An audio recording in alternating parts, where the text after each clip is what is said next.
All right, well, my name is Rod, and I'm a chaplain here at Edgewood. And, people come here to Edgewood from a whole variety of different backgrounds. When they hear the word chaplain, they hear the word spirituality. A lot of times people have questions about that, based and colored by their experiences in the past. And so part of my job with the chaplains who are here is to demystify all that and make it something that's understandable and apprehendable by people. A spiritual health practitioner would kind of be a good snapshot, or a good in a nutshell, what a chaplain does. A lot of people, they will think of words like priest or pastor when it comes to chaplains, but in fact we have a very distinct job that we do here.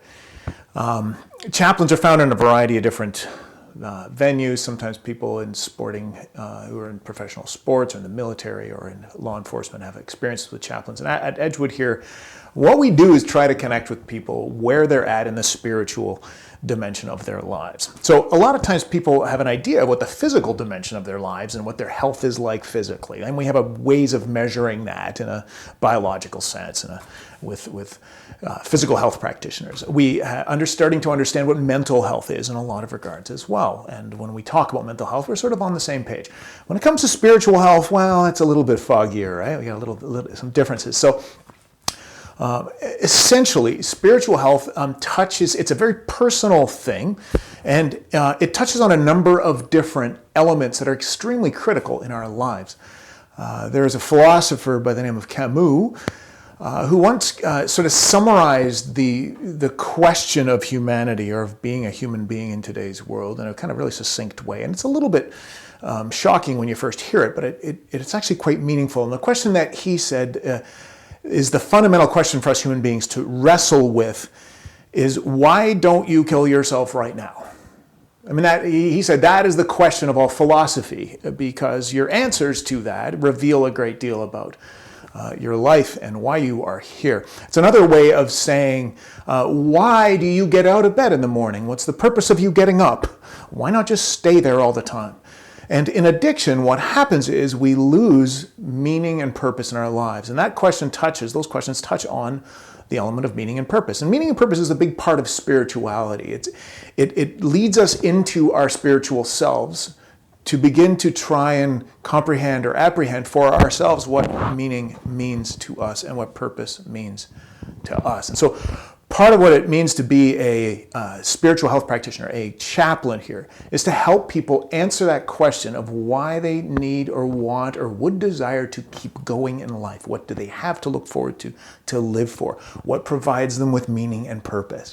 What gets them out of bed in the morning and not drives them out of bed like a hunger impulse you might need to feed yourself? No. What is the greater purpose of you? What gets you excited about jumping out of bed in the morning? And that is one element of what spirituality entails. There are other elements to spirituality as well. Aside from meaning and purpose, one of the other sort of touch points of spirituality is awe and wonder. So as human beings, we have this strange capacity, when you think about it, to experience awe and wonder. To the best of our knowledge, other beings, species don't really, get that to the same degree that we encounter that in our lives. And so we all have experienced this sense of standing on a mountaintop and just being awestruck by what we're looking at, or at an ocean shore, or at a birth of a small child. Anything of that nature, there's something profound that when we encounter awe and wonder, when we encounter something beyond our experience, beyond our comprehension, something great and magnificent and marvelous, it brings our spirit alive. It helps us to realize how small we are, but yet how great it is that we are part of something so great and so mysterious. And so what we do as chaplains is try to help people uncover those experiences. Sometimes it's to rediscover those experiences.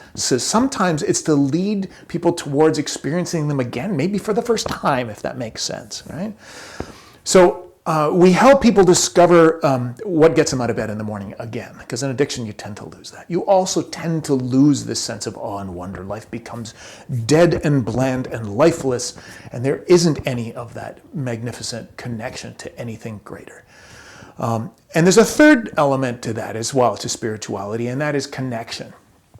So as human beings, the connections that we have with each other are the most meaningful things in our lives. I mean, we are designed as social beings.